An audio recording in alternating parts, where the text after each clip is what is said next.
Good morning. Hello, everybody, and welcome to the 307 RPG podcast. I'm Patrick. I'm Nolan. I'm Zach. Look at that, three of us, three again. That's awesome. I love it, fellas. How we doing? Nolan, you had a birthday yesterday. How did you do anything fun? How are you? Happy birthday! All that stuff. Yeah, no, it was good. We did absolutely nothing for the day, which was nice. And then the night before, went out and had a nice dinner, which is the first time I think I've been out to eat since probably your play. So that was nice Oh to wow, see adults and that the real world was still functioning and had delicious food. The place we went to has a chili infused vodka, and it's called the Hot Monk. And usually I'll do a spicy drink and be like, yeah, okay. This thing was hot. Like it was legit hot and delicious. And I don't know. I really need to get the recipe, but it was one of those things. Like we ordered it. She's like, it's spicy. I'm like, okay, I like spicy. She's like, no, it's spicy. I was like, okay, now I have to have it. Thank you for that. So, and it was hot. Like it burned on the way down. Like it was just lava. It was fantastic. So wow. yeah, I've never had a drink where I was like, okay, you could hurt yourself if you were like doing shots of it or something, I'm sure. So other than that, yeah, just a few video games, a little WoW, little Elder Scrolls, lots of reading about the topic this week, and then got sucked into a Netflix show, some Shadow and Bone series, and binge watched You all know, of it. Shri was suggesting that last night that we started that, but and unfortunately, it was one of those where I'm like, listen, I would love to get into a show, but I have so much going on that I can't afford to lose myself in a show right now. So Right. I was like, I'm gonna have to pass on that. We watched, as ridiculous as it was actually fun. We ended up watching Thunder Force. Okay. Have either of you heard of this? No. It's with Melissa. It's with Melissa Yes. McCarthy, where she gets turned into a superhero. It's No, I haven't. ridiculous. It's dumb. It's a McCarthy movie, and it was a lot of fun to watch. I mean, there's nothing about it that is not unpredictable. Like everything you watch, you're like, okay, this is going to happen next. Okay, this is going to happen next, and it follows that, But it was stupidly fun. That's awesome. Sometimes you need a throwaway movie. Yeah, absolutely. And speaking of, I guess we won't call it a throwaway movie. You watched a movie this weekend for your birthday. What was that? Oh yeah, we watched Mortal Kombat and got to. I don't know. I don't know. I'm not a purist when it comes to that. I think it was the first fighting game I played, but I did. I enjoyed it. I I I would be curious to hear how a real fan is. Like, there's a part where Kano's fighting a reptilian guy and like pulls out his heart and is holding it, and he just goes, "Kano wins," and I'm just like, "Oh, it's from the game." Like, is that cheeky or are people like losing their mind as a fan? Like, I don't know. It felt kind of out of place. Like, haha, they're doing the thing, and but other than that, I mean, I think they said fatality a couple of times and finish him a few, and so it felt like the game. But I don't. It was a fun ride. So. Zach, you said you watched it too. I did. Yeah, I woke up early on Friday so I could watch it before I went to work. And what did you think? Um, I liked it. I did not like that the only person that was having fun was Kano. Yeah, he was Like definitely the everyone else was so serious all the time, which I get. But Mortal Kombat, like the video game, was just like expressly a kid playing with his action figures. It's why Jean-Claude Okay. Van Damme and a dude with metal arms, a Shaolin monk, and a dude with a laser for his eye, and ninjas are all fighting, right? Like yeah, yep. it's fun, and it's why people are getting uppercutted and they fall onto some spikes. Right. And instead, it's like, no, this one's going to be all serious all the time. And I was like, Kano is the best part because he's ripping the dude's heart out and then saying Kato wins. Like, I'm gonna have to watch it. It's good. I mean, it is. It's worth the journey. I don't know any of the lore or anything like that with it, so it was weird seeing. I mean, it's cool. Like, I don't know. I think we grew up like Sub Zero and Scorpion being, totally badass. And probably everyone's early favorite. I feel like Scorpion was kind of the face of it for a while, but I always thought he was like, I don't know. I always thought he was the super bad guy, and Sub Zero was the other clan. And then in this one here, they kind of threw that around. So I was like, I have no idea. So I'm gonna have to do some researching and see if there's actually a official lore, if they just make it up every time they create a new game. And And gosh, I don't know. It was cool. It's yeah, another fun one. Don't I'm not holding my breath for the trilogy, but I'm not either. but it I was don't know. good. So I'll date my. NetherRealms, Oh, go ahead, Zach.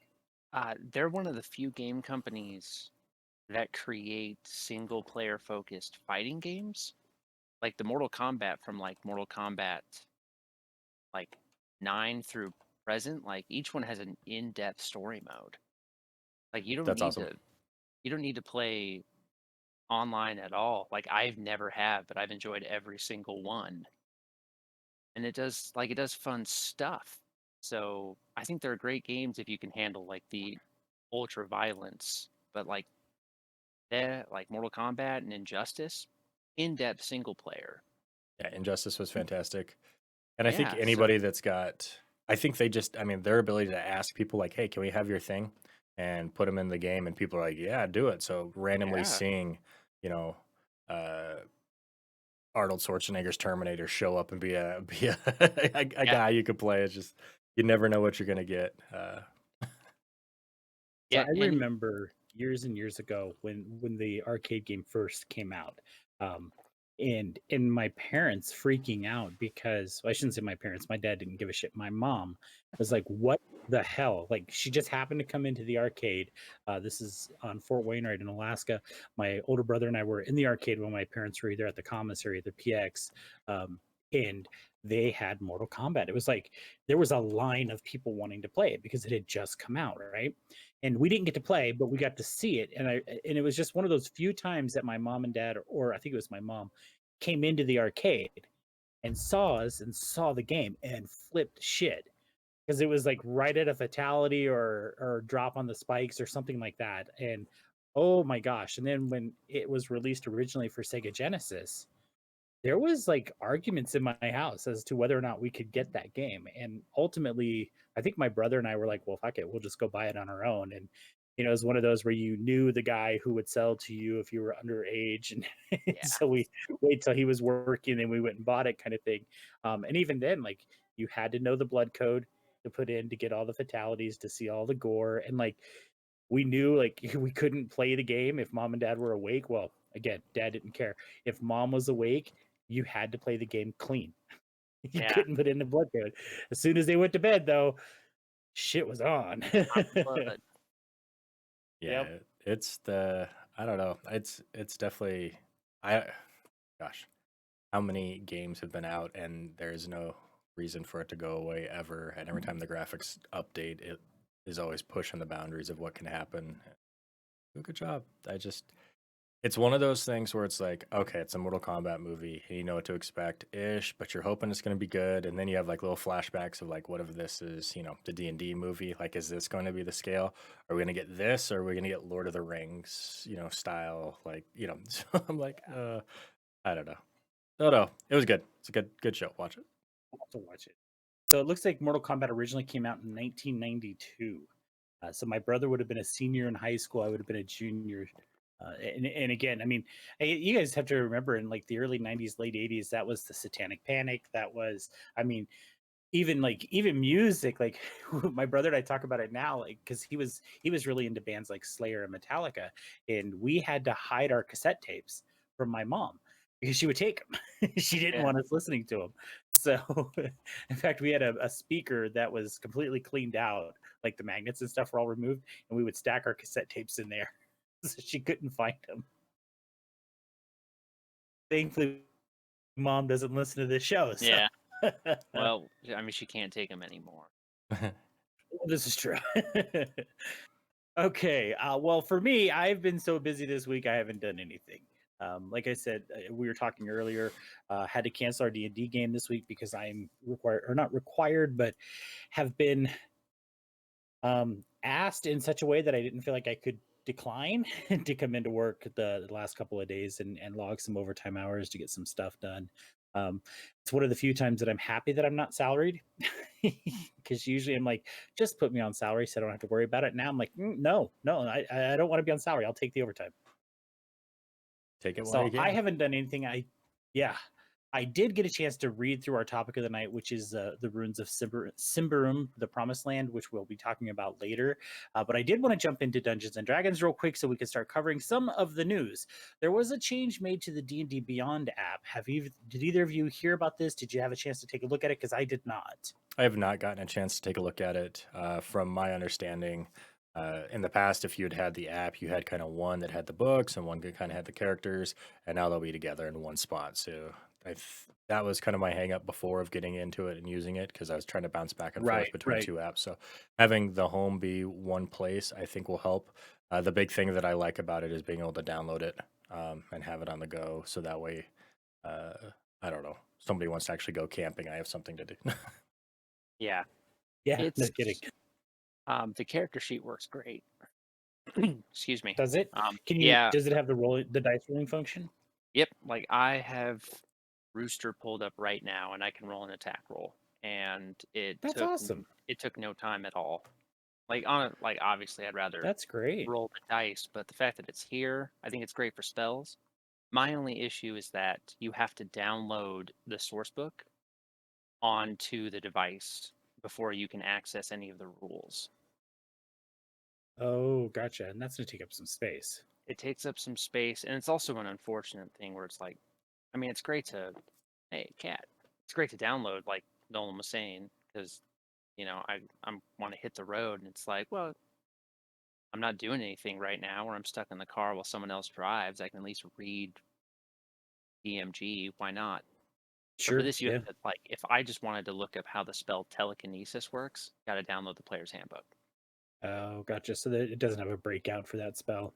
Now, and so like an online mode I think would be handy, but I also understand that they just combined two apps into one. Yeah, I'm sure there's going to be some refinement to it. So, well, that's cool though, because I know that was an issue before. Like we would have the D&D Beyond app open on one side, or like on a mobile device, and then D&D Beyond open on a computer, so we can actually Yeah. see what's going on. So yeah, I'm glad that they've done that. I shouldn't say on a computer; I should say in a browser, because I would have like my browser pulled up on my iPad, and then access D&D Beyond through my phone. And my phone's like So maybe 3 years old because I bought it uh later on when it was on sale after the phone I was using started to break. It's like a Motorola and it runs just fine. Maybe a little slow, but I'm sure that someone with huh. like an iPhone or a new Samsung Galaxy I think it would just be very fast because it's working on my older phone and it works Yeah. great. I feel like this cat is looking at me like she wants to chomp my head. She does look like she's standing on your She's shoulder. she will probably in just a second. She's on the back of the chair. She has been all over me all morning, and typically I've discovered in the last month that I've had to throw her out of the office when we do record, because this is what happens. She crawls up here and wants to be all over me.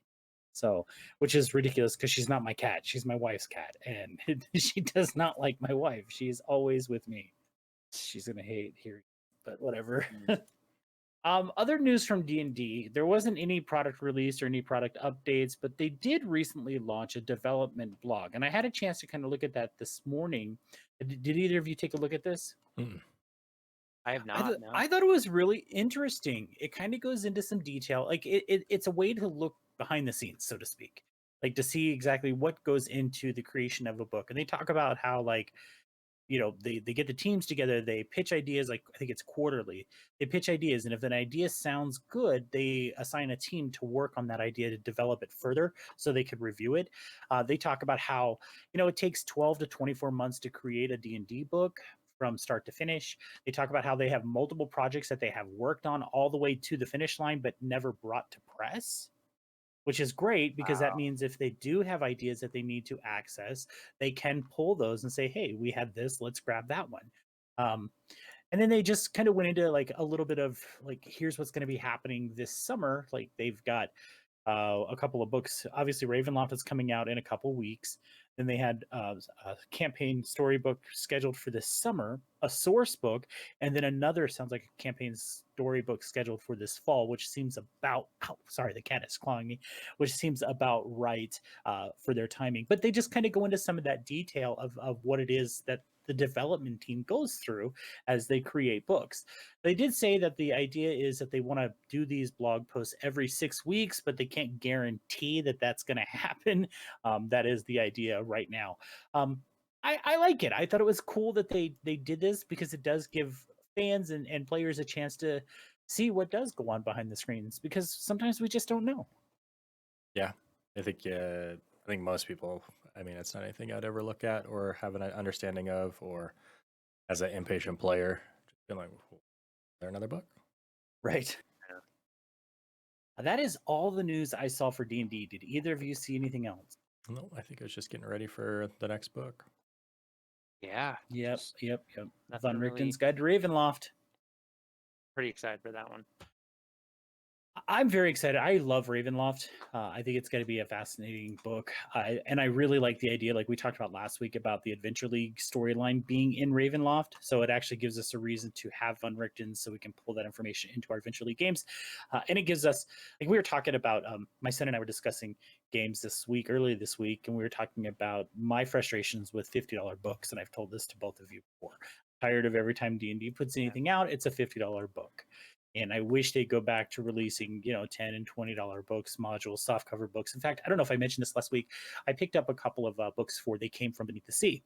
And these were premium quality soft cover books that were $19.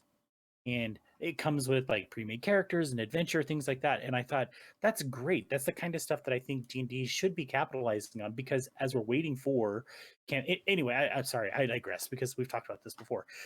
What it kind of did hit me though is that's Adventure League.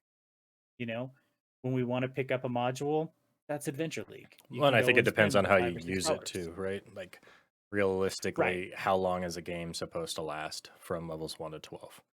If I pick up, Storm King's Thunder and we play it from start to finish, is it 6 months? Is it 4 months? Is it 2 years? Like, so I think that's kind of where it is. Of if you're a collector and have it, but it's like, okay, let's go back and play the games we've bought and haven't finished. We probably have 3 years worth of stuff, so we don't. That's we don't have to buy one that's $50 every time because we don't need another book. Right. Because we still got every campaign ever to finish. We finished what, 2? Yeah. Well, and I get frustrated because like I was thinking this week, because as you and as the three of us have talked, I'm creating a character for my friend Mary so we can hopefully bring her into our Scarred Lands game.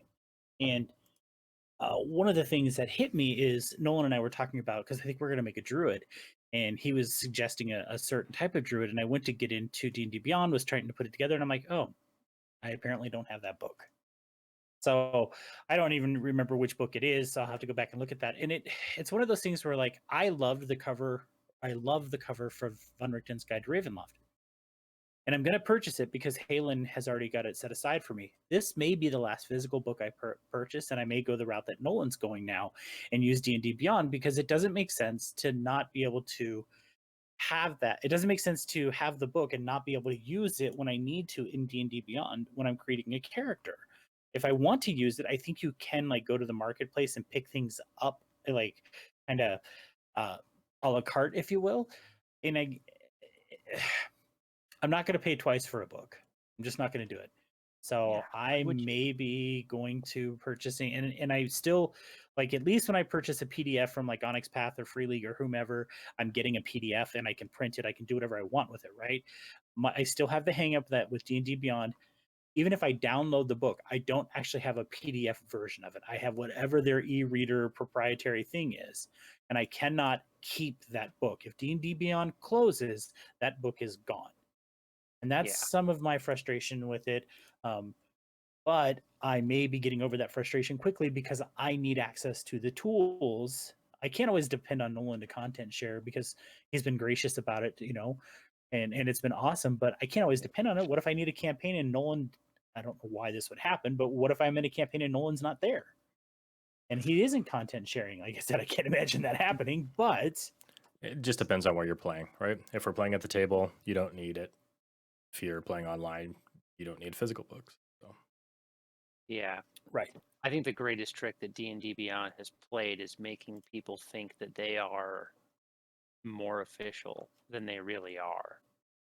Like they're not Elaborate. Wizards of the Coast Yes, you're owned absolutely right. or even like related. You know, someone just had a good idea to put all their source books online and convince Wizards of the Coast that they were the best to do it.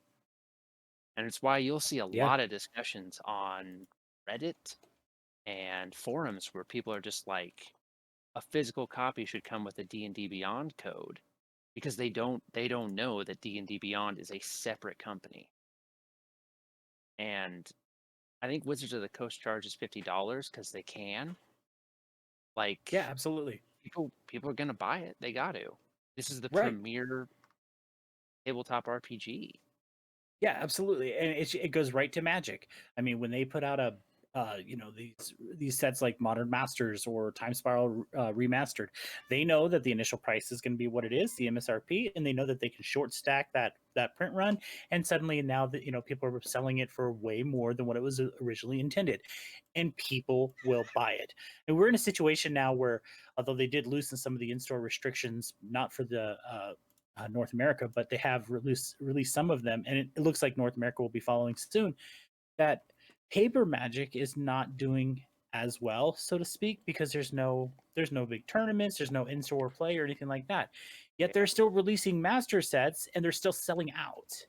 So people will buy it, and it goes right back to Dungeons and Dragons. People will buy it. They're going to release these $50 books. People like me who, although I've been a lot better about it, I haven't been as completionist, will go and buy the book. Yeah. Usually they're great books. Usually, yeah. Usually they're Usually very they're good. great books. I mean, the binding is usually very good.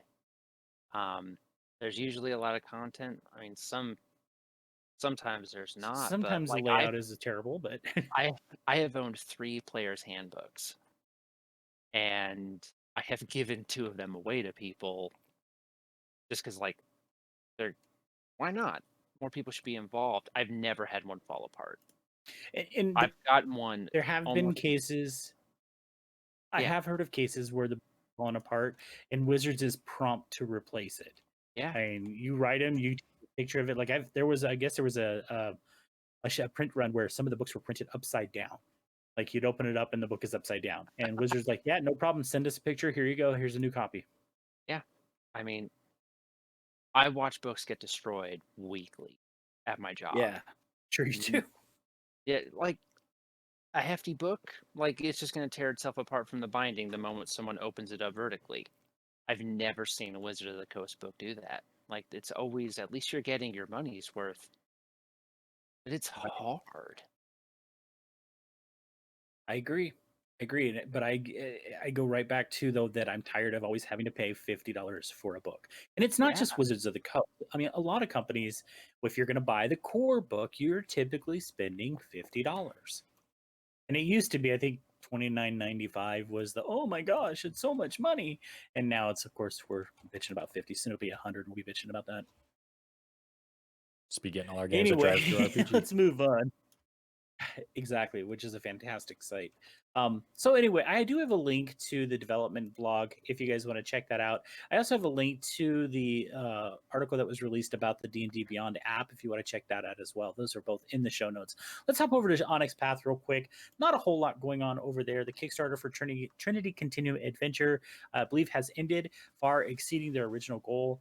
Onyx Path said they are trying to decide which of the two possibilities will be, or which of the two possibilities their next project will be. That's the words I was looking for. Those possibilities are Squeaks in the Dark for Pugmire and Exalted Essence. Not these are not games that either of us play, so don't know a whole lot about them. I know that they are very popular. So if you're a fan of those games, be sure to keep an eye out. We will let you know when those come to Kickstarter. I didn't see any other real news for Onyx Path. Several projects are moving through the process, and I know several projects are getting ready to ship. Speaking of ship, Nolan, what's going on with Tolus? Just got notes that their print for their players campaign guide went through, so got to put that in. See here. So did you get the PDF? Because I thought that's what it looked like. It said that you could get the PDF now. Yeah, and they've had a PDF on it out for a little bit, just kind of a quick overview of it, and then this here's just a little hand copy that came with their Kickstarter. What else did they say? They did give a little baby update of what was going on. Just trying to- I don't know. I lost it. Things are shipping to the warehouse and they're getting ready to go out. This is what I took out of that note. And usually that's a couple of weeks. They get to the warehouse and they have to, because I mean, you're talking pallets full of books and they have to package those up. And so that usually takes 3 to 4 weeks to get through all that. So I think you're probably looking at end of May, mid-June. Yeah. There's got a few photos for it, which isn't, I don't know. It's cool. It's nice having the PDF, like you said, as well, just because you can Yeah. reprint them. Because this year has like it has a table of contents, has an introduction, does have a map for the players, so each person could have it with a little ledger of saying where stuff is at, and then also has a character sheet inside the book. That's kind of on a left page, right page, so you can open up and have it. So it really is kind of just like a little mini journal. Let's see, and what was the last thing? Oh, here she comes. The PDF of Tolus Money Cook City by the Spire is just about ready to fulfill as well, generating and proofreading literally thousands of hyperlinks and bookmarks in 2 versions of the book has been another gargantuan task, but high usability has been a hallmark of Tolus since the original edition, so it's all been worth it. Look for fulfillment of the PDF to begin in a matter of days. And this was from the 23rd. That's awesome. So you should have that PDF very soon. Yep. First, Tullus Money Cook City by the Spires has cleared production. It's now in transit to the warehouse.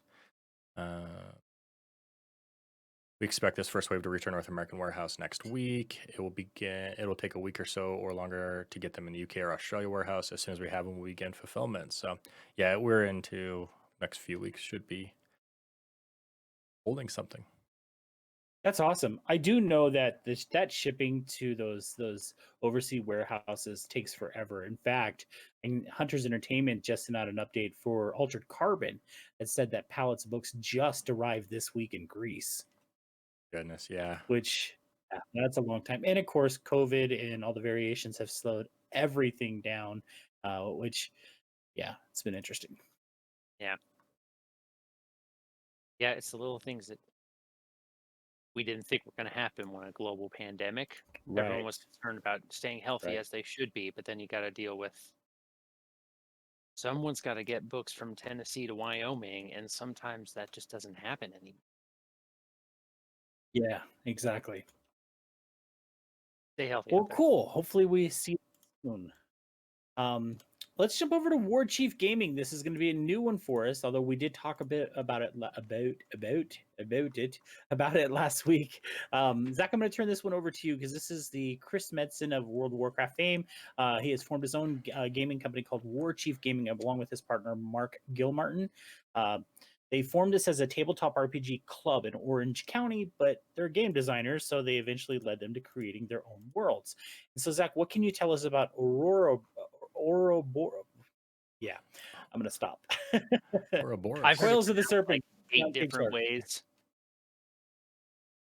My favorite is the Resident Evil Ouroboros? find Ouroboros. Fair enough. Yeah, Chris Metzen was a writer for a lot of Blizzard's,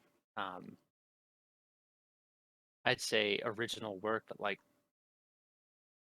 they only have so much. But I think his major one was like World of Warcraft, He's and then he did some Thrall. work. Yeah, he's Yeah, Thrall. and then he did some work on StarCraft and I think a little bit of Diablo. But I don't know. I think it's You taking a look at the video? Did you read any of the Kickstarter at all to see what this is about? yeah. I have the Kickstarter showed up. It seems to be like I describe it as like a world of adventure. Like it seems very well designed to be like, hey, go out and do stuff. And And is this using 5e rules? yep, it's 5th edition rule set. I don't think there's new rules. I think it is a source book with Yeah, his own original um, monsters and races and a few classes, I believe. yeah, 5 races, 4 subclasses, some new spells, and then over 100 pages of lore is in the major book. I will say, looking through the Kickstarter, um, if you ever want to take a look at a Kickstarter that's designed by people who have been in the business of getting things to people, right? Like from they've sold collector's editions of, for hundreds of dollars for miniature pets, right? For World of Warcraft, the maps, the books, that kind of stuff. It has a lot of that feel and the branding, and like Zach was saying, very complete as far as the world. The maps are some of the better and more enjoyable, pleasant to look at maps I've seen. As far as from a functionality standpoint, I don't know, but just from the look of like, wow, you could frame that and put it on your wall, and people are like, what the hell is that? That's really cool. Um, the classes that are added uh, have kind of that feel of a mix between interesting and cute, which it kind of felt not necessarily World of Warcraft, but sort of. There's like the Geico lizard, which is like a little salamander. Uh, Yeah, I yeah, I like the. I can only describe them as fish people, but they look great. yeah, it's like Murlocs Sad. grew up. That's sad. That's what it looks like. Yeah. Yeah, it's odd. I'm curious about the races, but yeah, they or the classes.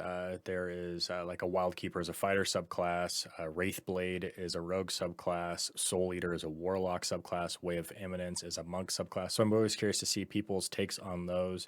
But when you look at the places, the locations, they do look like stylized art that you would expect in a World of Warcraft or StarCraft style book on it. The stretch goals on this here, I was really, again, another thing of like it's designed to make me want it is how I took it. The the New look, dice. They got Wormwood Gaming to do like a dice box. They partnered with them. even though like the premium character sheets are very, I mean, they're pretty. I again, functional wise, I've never been a fan of stuff that like shrinks it down to have more art, to do any of that kind of stuff, because for me at the end of the day it's going to be a crumpled piece of paper and it breaks my heart to destroy them. But again, again, you look at it like that's really pretty. I think I could probably need that. And then from the marketing standpoint, again, very rarely do I see him start to fill in with stretch goals or add-ons of miniatures. And for me, that was very much not a red flag, but just like, these guys know what sells. People like knickknacks, they like trinkets. I'll have my little frosty mount or my extra mount that I paid an extra $40 for in game. It's all about the add-ons, and they just straight up killed it for that side of things. Like, And the miniatures look good. Like I'm looking at Stagoth, I'm looking at the Knight Paladin, Fang Wraith, and Gang Runner. The miniatures look great. Now I will tell you, as a miniature painter, these are the most frustrating types of miniatures to paint because they're all Really? one piece. And to get that really Ah, deep detail, you need those pieces to be able to come off. And this is where Games Workshop simply just rules the day when it comes to this stuff because they understand that even plastic miniatures need to come in pieces so you can paint them appropriately. But still, these look awesome. well, and the thing I like about it is the you're getting the program to 3D print them, and it really kind of went into that line of, um, you know, It's Yelp files. I just saw that. I'm sorry. you, yeah, the ability to mass produce them on your own. It's like having the PDF, right? You can make as much as you want if you have the stuff set up for it or know somebody that can. Now I'm not stuck to buying, well, you guys are fighting an undead army, and here is, I went and bought 3 packs of skeleton minions or whatever, like having that control in your hand to print and make as much as you want.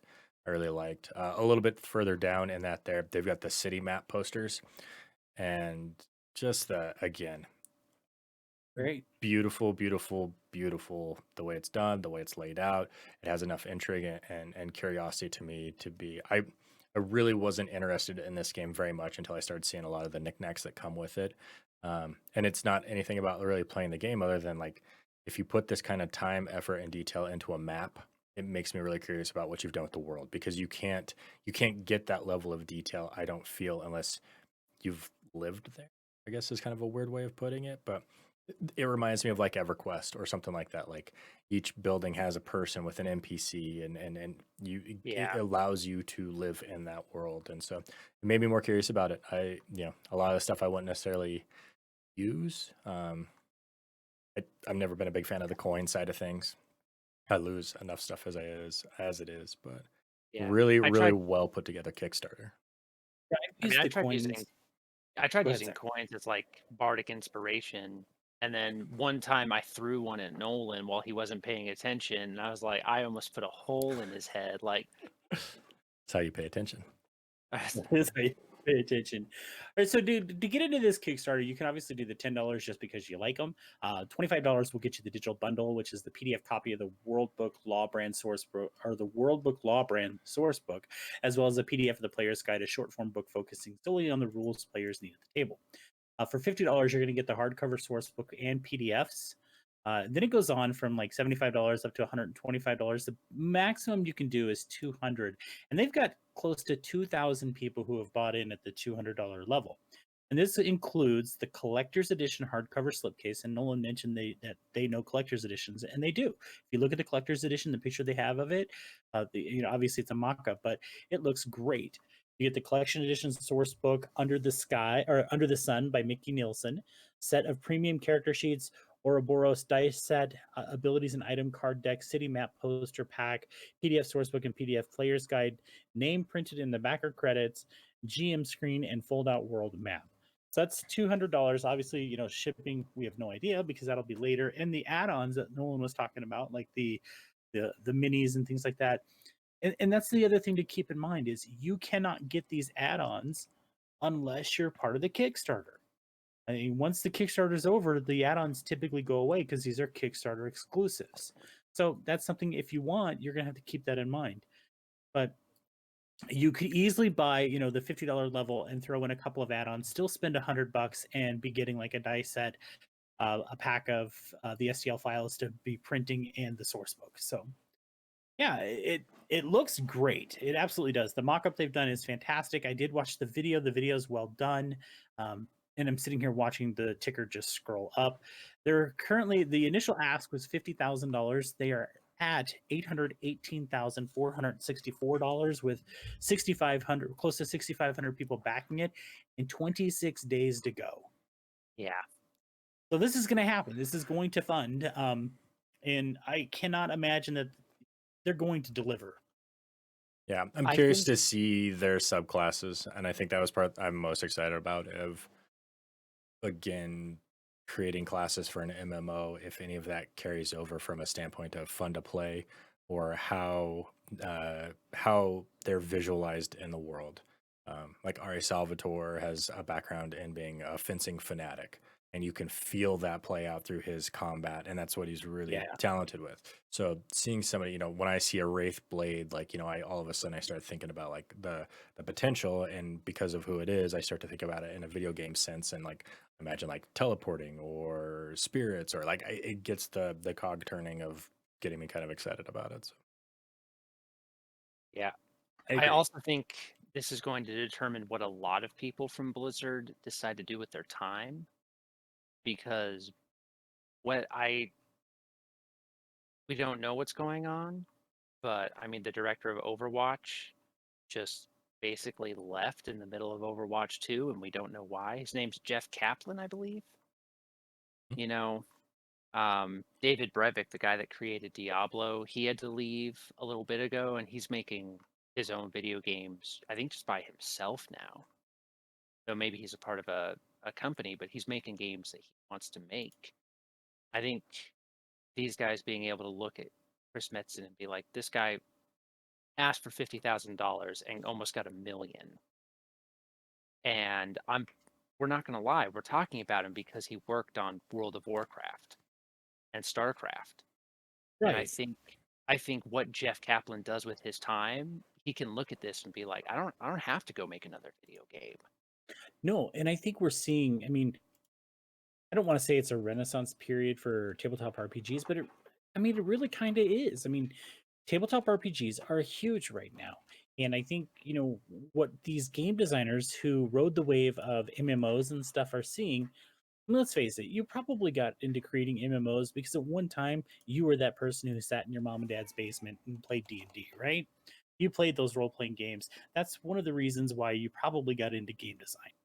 And to see these guys be able to take, I hate to say this, but it's almost as if Critical Role was the kicking off point for a lot of this stuff, because now these guys are seeing what Critical Role did, how popular tabletop RPGs are, and the fact that Matt Mercer created Tal'Darai and his whole world and did so well with it that they're like, you know what?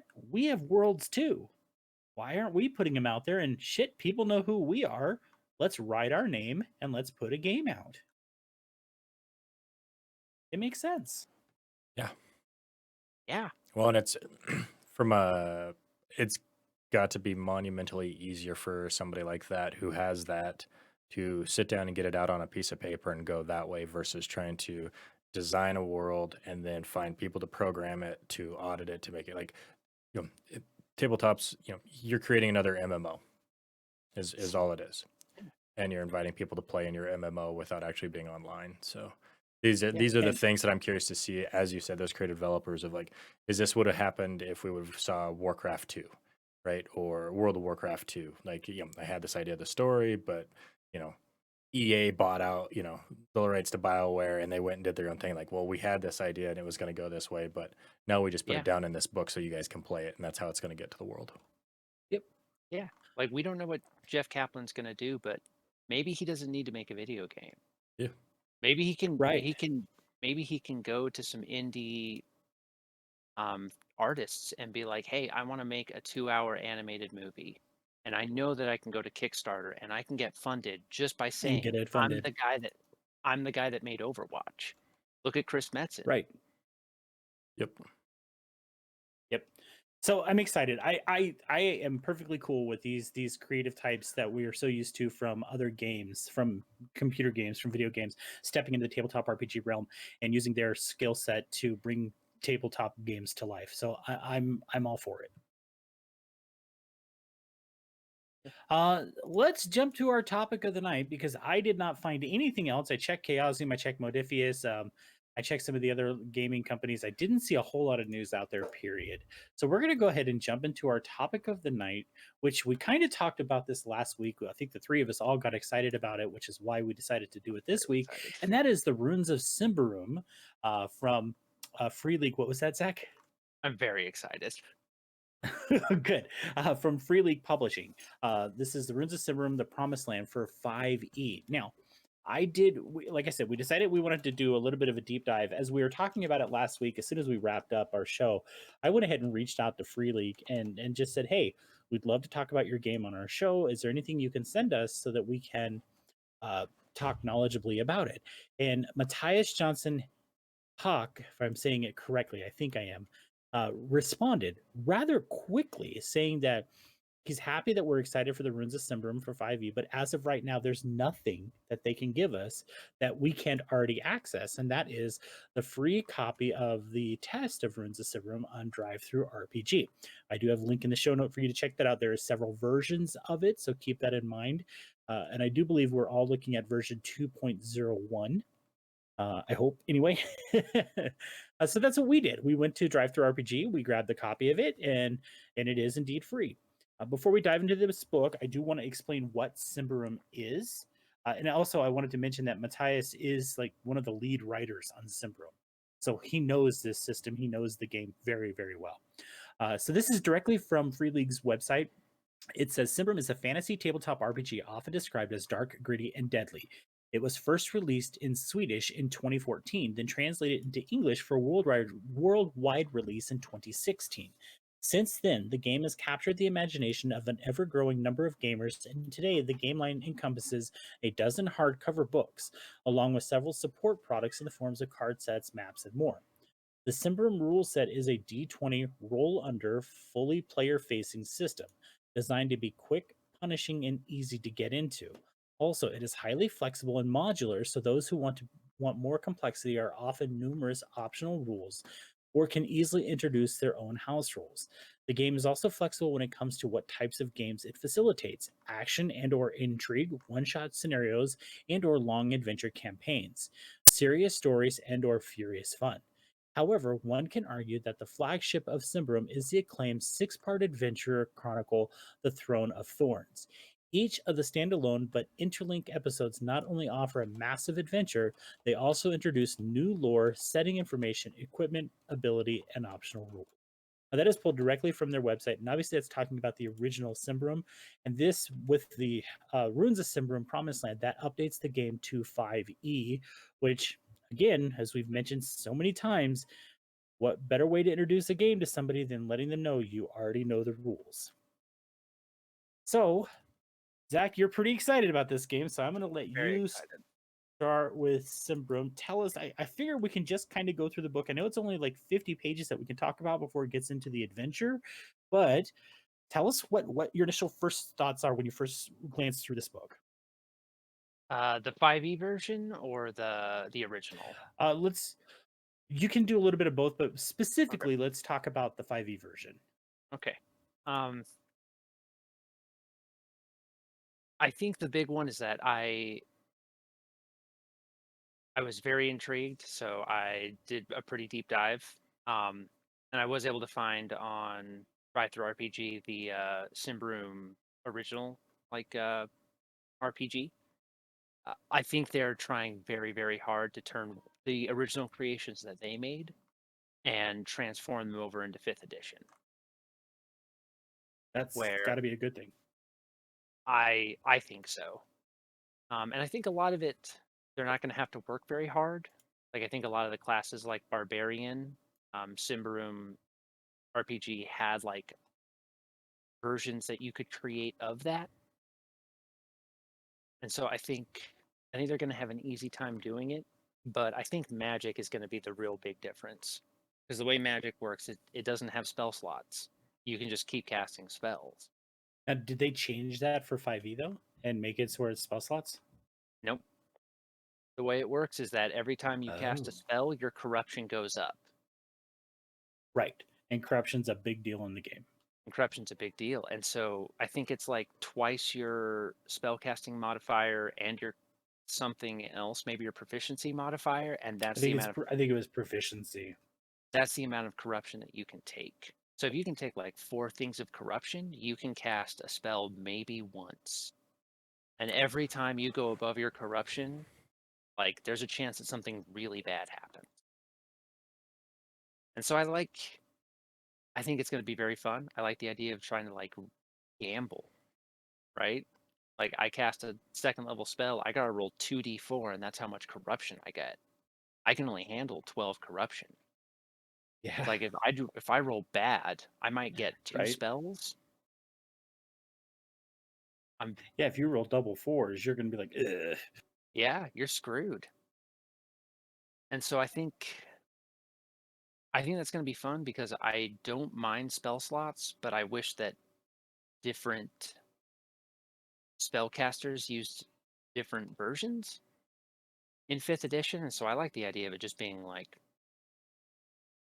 hey man, magic's powerful. Uh, use it at your own risk. I would agree. Um, Nolan, what was your first thoughts when you looked through this? Similar in line of just the intrigue. Again, we've kind of proven over and over in this that we're a big fan of the world trying to destroy the players. And that's very much this game. As talked on a little bit of the corruption, the dark forest. I like the idea too of you kind of have this battle between shadow and corruption ever kind of gnawing at you while you play through the game. And then the additional races, and really like the class system. Um, a big thing for me with the class system, and that stood out most for me, is you pick your path at level 1 when you pick the class that you want to play. I always thought it was really weird to be uh, first and second level monk, and then third level all of a sudden decide that you're going to be summoning fire whips because you remembered finally your monastery training because you were 4 levels deep in a dungeon. Having some of that stuff just awaken for some classes makes sense, but for a lot more, for the martial training or the monk one really threw me off with that one. Like all of a sudden you remembered your training and now you know how to trip people better because you know, you haven't done that before. So um, I like taking the pass very early and kind of setting that up. The races I really enjoyed. I like that each one had their own hit dice, so you could choose to use that instead of the class hit die, which I think makes sense, right? So I'm a Goliath wizard, and all of a sudden I'm less hardy because I like books. that was always kind of an Yeah. interesting thing to me. So I I don't know. In the free thing they give you goblins, and reading through the goblins, I really enjoyed them. They're very more curious. Um, I didn't get the oogie boogie, Tolkien style goblin. This here kind of reminded me more of uh, Sleeping Beauty or Snow White and the Seven Dwarfs style god. Like they're workers, and that's what they're used for. I mean, they've got a pretty bad rep, but they are hardworking. They're the crafters. They have some pretty cool survival instincts. Everybody hates them, so you have disadvantage on charisma checks to deal with other races. But if you're dealing with other goblins, uh, you get advantage with them, so they like their own kind. I don't know. It was cool. It was neat reading through how that goes. I like that each race has its own background because I think races are still very much important in this world of opportunities that you get. And then having the barbarian be a subclass of humans and having that kind of tension between people who live in the city and people who live in the wild, I thought was, again, neat. It lends to it being a darker, grittier world, just kind of right out of the gate. Yeah, and then like Zach said, I really like the spell class system. You do have a maximum level that you can cast at certain levels.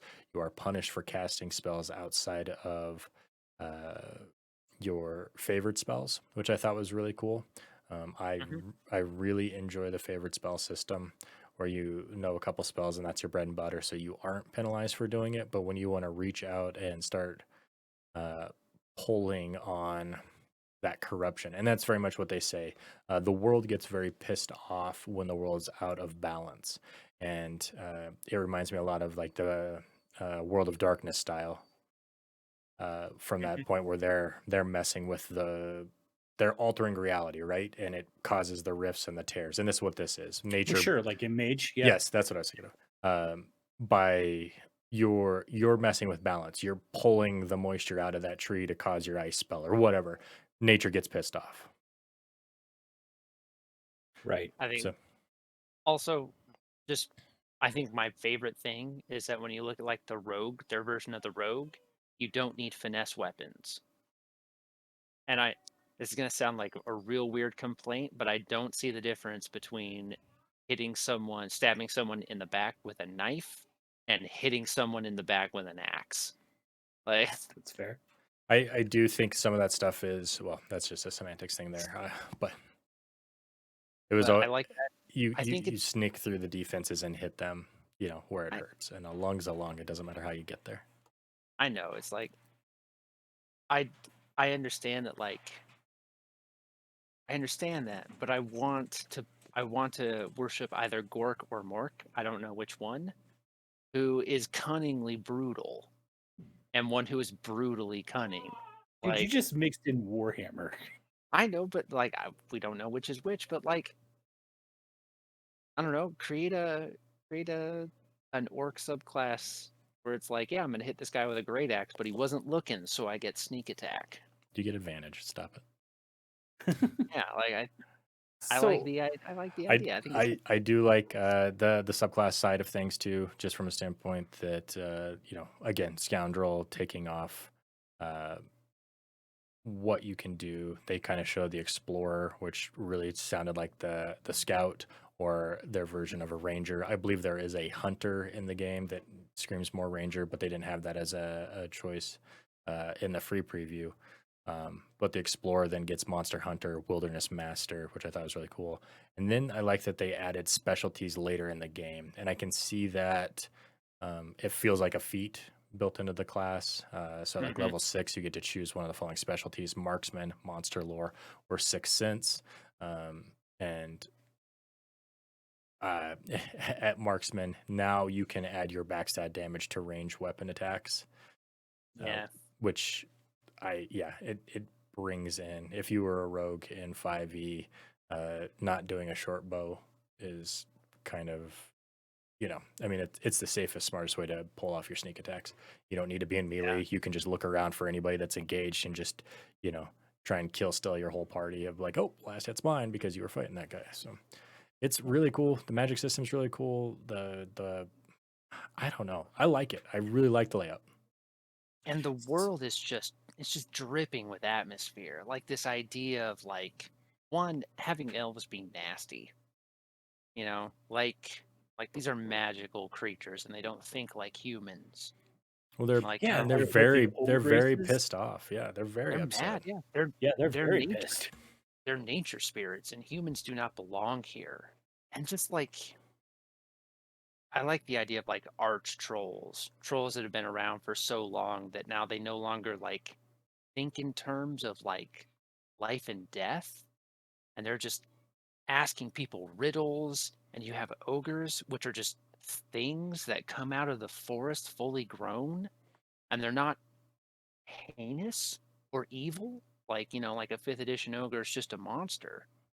And these ogres are coming out and they're just like, hey, like I can speak human tongue and I was born maybe 5 minutes ago. I don't know. Is it a human that got lost in the forest? Is it a nature spirit? You know, is this what goblins turn into if they don't get enslaved? Like it's just dripping with atmosphere. And the art is fantastic. That's actually one of the first things I noticed when I opened this book. The art. As soon as you look at this book, and we kind of talked about that. Nolan actually made a comment last week when he says, "Wow, the art is awesome." Martin Grip does the artwork for this book, and holy shit! I mean, I was absolutely as I rolled through this PDF and I thumbed through it and I looked at it. I actually stopped reading because I was just so enamored by the artwork. He does such an amazing job with this book. It looks incredible. The layout is also, I mean, I know this is a free PDF, but they didn't skimp on this at all. They made sure to take the time to lay this out so that you can look at it and appreciate the quality of this product. I mean, even from the runes on the edge of the pages, it looks incredible. Um, some of the things I want to scroll through here. Give me just a second. And the artist's name was Martin Grip. Yeah, Martin Grip. If you look up his artwork, I did that last night because I was so curious. He's got some incredible artwork. He's actually one of the lead artists on the One Ring that Free League did that I backed. And as soon as I saw the One Rings, yeah, as soon as I saw that, I'm like, oh, that's why. Because I kept telling Shree last night, I'm like, I recognize this artwork and I don't know why. Now I know. So, a couple things that hit me in chapter 2, we get into some of the new rules, right? And I loved the idea of shadow, how every creature lives with shadow. And I loved the idea of corruption and how corruption does affect, like Zach was saying about magic. The other thing that really struck me is how rest works, how short and long rests work, because that was completely different. And I'm trying to, yeah, here it is. So you have a short rest, which we're all used to a short rest. It requires 1 hour of light effort, no more than sitting and talking, tending to wounds and the like. During a short rest, you can spend hit dice to recover hit points. After completing a short rest, you reduce your temporary corruption by your proficiency bonus. You can spend a hit die in order to reduce your temporary corruption by your proficiency bonus again. You can continue to do this as long as you have hit dice to spend and temporary corruption to reduce. A long rest, which requires around 8 hours, 6 of which must be spent, and they specify 6 of which must be spent sleeping, and the others 2 in light activity, such as being on watch, reading, or conversing with others. How often do we take a long rest and we're like, okay, well, I take the first watch, I take the second, I take the third. And when you actually do the math, it's like 3 to 4 hours per rest, right? Yeah. So at the end of a long rest, you regain hit points equal to your hit die, e.g., 8 for d8 hit dice. Plus your constitution modifier, reduce your temporary corruption by twice your proficiency bonus. You can spend hit dice to recover more hit points or reduce temporary corruption. So you don't get all your hit points back at a long rest. And I thought, I read that, and I had to read it like 3 times. I'm like, am I reading this correctly? And then there's an extended rest, which requires at least 24 hours in a safe place. Sorry, this cat is driving me crazy. In a safe place where you can sleep, relax, and tend to your wounds without the threat of interruption. At the end of the extended rest, you gain all of your hit points and hit dice, reduce your temporary corruption to 0. Extended rests often mark the end of an adventure, or at least a significant break in action. So that would be what we normally use as a long rest in D&D. And how often do our long rests get interrupted with something? Yeah, it's kind of the idea that you're not getting a long rest outside of a town or some sort of village. You're just safe out. Yep. Yeah. You it's gotta it's find a farmstead where you can like hang out in the barn for 24 hours. yep. Right. You're not doing it in the middle of a dungeon. You're not doing it, anything like that. It's either quick patch yourself up, grab a breather, we press on, or hold up. I need like 3-4 hours of sleep, and we got to move. It's not it, and I think that leads to the world being more just dangerous and difficult. And you don't overextend your stuff. It's never just well, all right, well, that was fun. On to the next goblin town or whatever. You just keep rolling. You really got to kind of space and spread and take your time with it. We talk often about the Scarred Lands and how the Scarred Lands, the land itself, the realm or the setting itself is very dangerous, right? It's more dangerous than what your typical D&D setting is. This is like Scarred Lands turned up to 12. Screw 11. We're just going to go straight to 12 because this shit's just going to straight kick your ass. Um, I did read through some of the classes, and I don't know why I was immediately drawn to it, but the Thurge looked awesome. I mean, the artwork alone is incredible. And I read through, obviously, it's a priest, right? It's a cleric. I shouldn't say priest, it's a cleric. You read through it, you can tell, okay, yeah, this is a cleric. But, some of the things that they do that D&D, has gone away from to try to be more friendly is they very specifically call out hatreds in this game. Like, they're like, you just don't like, magic users. They don't like it. Even though they're clerics and they use magic, they're like, yeah, they don't like that. And there's some very strong biases and hatreds in this game. So, and I wanted to throw that out there because if you're someone who's actively trying to avoid a game like that, this is not the game for you. Please don't mess with this game. Please don't criticize it because they've done this. Just avoid it. Um, if you're someone who's okay with that, and I think I'm okay with it as long as it's done correctly, um, there's some strong biases in this game, and I think it's done well. Yeah. I like the mystics because they dabble with the corruption more. They have a higher corruption threshold. So I think that's necessary to get people to actually want to play it. Just from a standpoint of if every time you were to play a character and you're like, well, I'm penalized for doing the thing I'm here to do, it would make it not as fun. So kind of remember that. I also know that from some of the other stuff too, some of those creatures that are from the forest, like trolls, I think have a higher resistance to corruption. So I'll be curious to see how that transfers over from the old book to the new book because there's a subclass like a troll singer that is very resistant to corruption, and then that's also a mystic which is very resistant to corruption, and they can just kind of cast spells all day long and not really fear for it. Charisma not being a dump stat is fantastic. Yeah, It's important for everyone. Doesn't matter what you are. So no longer just throw your 8 in there because you'll regret it. right. I'm a monk. What am I gonna do? Yeah, you still have to And fight it like, off. oh no. And what else? Yeah, it's very much like some of the vampire stuff, right? You get too much shadow corruption, or you become too much corruption, and you end up handing your NPC over because you fell to the blood craze. Right. Yeah, like, and going back to like the biases and the racism, um, it feels lived in. It feels handled like it's handled by adults. Um, I think a lot of people will use like racism. You can find a ton of horror stories online.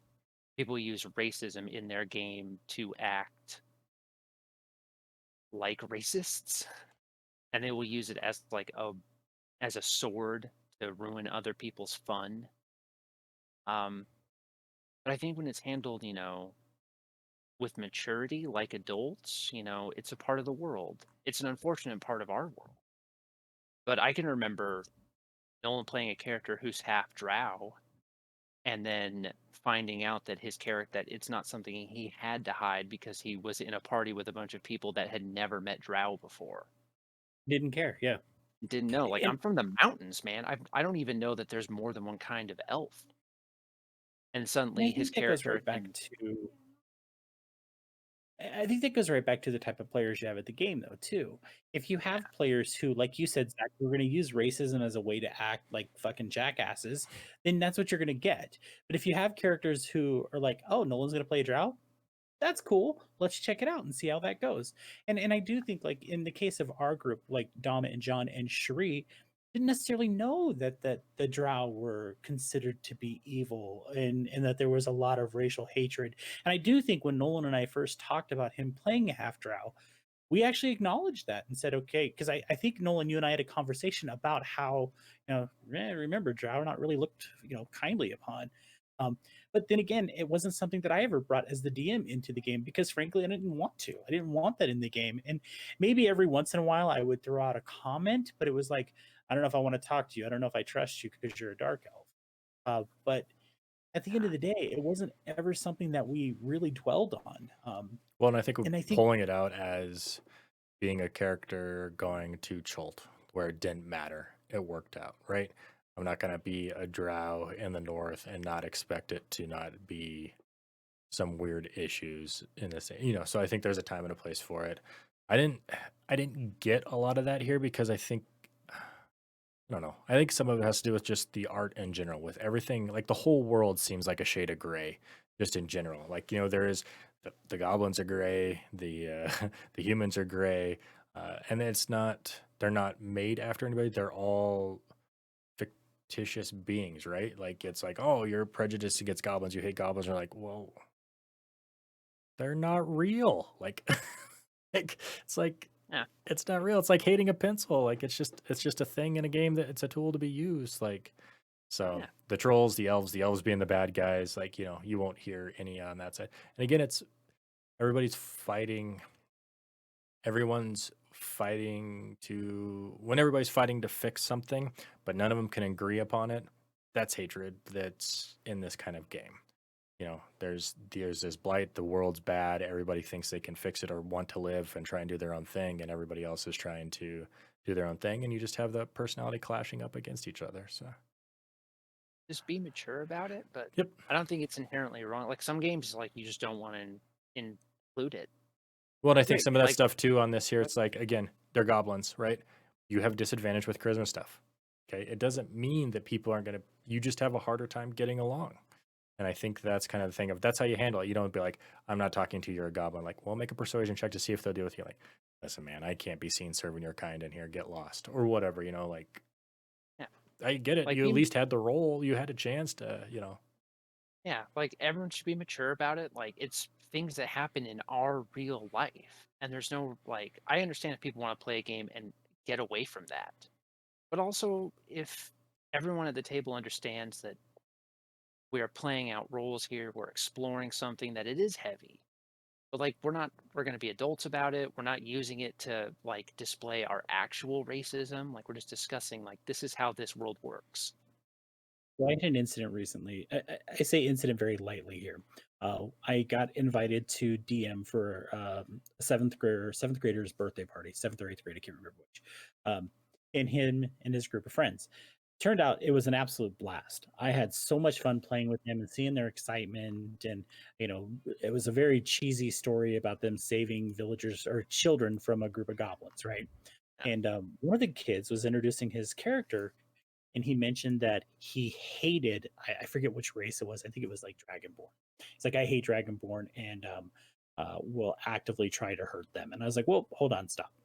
I said, listen, I understand that you're trying to, develop your character, but that's not something that we need to develop here. I said, I don't want to deal with racial hatred because it's not necessary. I said, I don't think you're a hateful person. And I said, so why would we want to try to act that out? And just a look from the dad who was there, he just smiled ear to ear. You could just see he was like, thank you for addressing that right away. And the kid was like, you know what? That's a good point. Yeah, no problem. And he says, how about if I say I'm mistrustful of Dragonborn? Like, that's fine. I'm okay with that.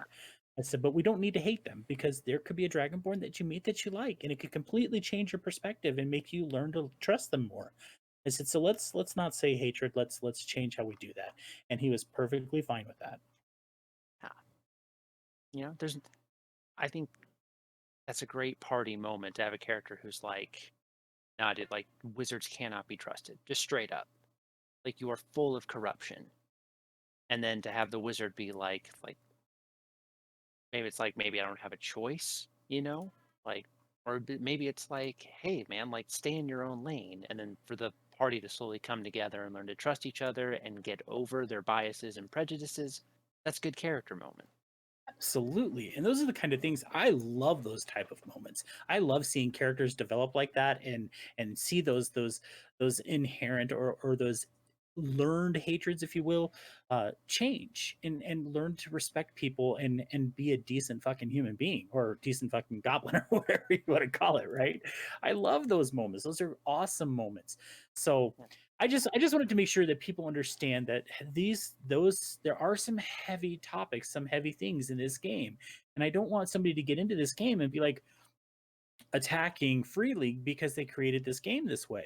I want people to understand that yes, this is the kind of stuff that you may see in this depending on how you play it. And if you don't want to deal with it, don't buy it. If you're willing to deal with it and deal with it in a mature way, or even play the game and say, okay, you know what? There is no goblins aren't hated or whatever, and you want to change it that way, that's fine. I think there's ways to appreciate this game for the beauty that it is. I All agree. right, so we are again over time. Wow, we've been going Sorry. over time a lot here lately, fellas. No, that's cool. I did want to mention that if you are interested in checking out the original Sybaroum, the D20 system, the over under system, it is available on Drive Through RPG. It is available on Amazon, so you can go check it out. And still, I think you can even go to Free League and publish or purchase it there. This is for the 5e update, this Kickstarter. I do want to mention that this Kickstarter funded in 29 minutes, and I think they're bumping $1 million. I can't remember. I looked, but I don't remember what I saw. I know it's doing very, very well. So I would say don't hesitate to get involved with it if this is something you're interested in. It does seem like Free League does a great job with their Kickstarters. I did back the One Ring. They were very forthcoming with their updates. Supposedly, that's something I'm going to be seeing a PDF for here within the next 3 or 4 months. So they do a pretty good job of keeping you updated. I think the game looks incredible. I think the artwork looks absolutely stunning, and I think the layout looks amazing. And I would, unfortunately, it's not something I'm going to back just because I need or probably hip deep in Kickstarters. But it is something that once the book comes out for general purchase, I will probably end up purchasing this book. Yeah. And if you're interested in it, all you need from 5e is the player's handbook. It has its bestiary, it has its classes, it has its races that'll be in there. So you will use these 3 books that they put out for the most part. And then if it's not covered in it, you will use the PHB. And most of that stuff's going to be dealing with skills. That's kind of the only thing carried over. So don't plan on being a Warforged warlock in this world. They don't exist because the class system is different. So if you like 5e rules and you're looking for something different, and it will be very different, this might be it for you. Yep. Yeah. And the first It reminds 50 me of- pages are rules, and then after that, it is all adventures. I'm very excited. It's a complete total overhaul for a 5e with just like the mechanics are still in place, but you get new classes, you get new gameplay. I'm very excited. I'm really curious, some of the subclasses that they've announced with the captain. One of the captain's big claim to fames is it reminds me a lot of a bard, but on a martial style. You increase the output of everybody in your group's combat abilities. So I'm curious to see how they all interact. I'm looking forward to seeing more. Just gonna went over back to. Are you? It is I'm 1,488% funded. Yeah. I just went to Kickstarter to try to pull it up. It is actually the featured project on the Kickstarter homepage. Nice. Is it? It is. That's exciting. They are okay. They're sitting at $354,000 with 2,815 backers with 11 days to go. There is a link in the show notes. Like I said, this Kickstarter funded in 29 minutes. So obviously, it is a well thought of game. And Free League, I think, is doing some fantastic work. I'm looking forward to seeing some of the other stuff that they have coming out because so far they've blown us away. Yeah. Well, I'm so gents, excited. that is. Yeah, that is our show for this week. Unless you have anything else to add. I don't. No, go watch Mortal Kombat if you've got HBO Max. It's worth it. Yeah, there you go. Well, great. Thanks everybody so much for listening this week. We will catch you next time. Thanks, everybody. Bye. Goodbye, everyone.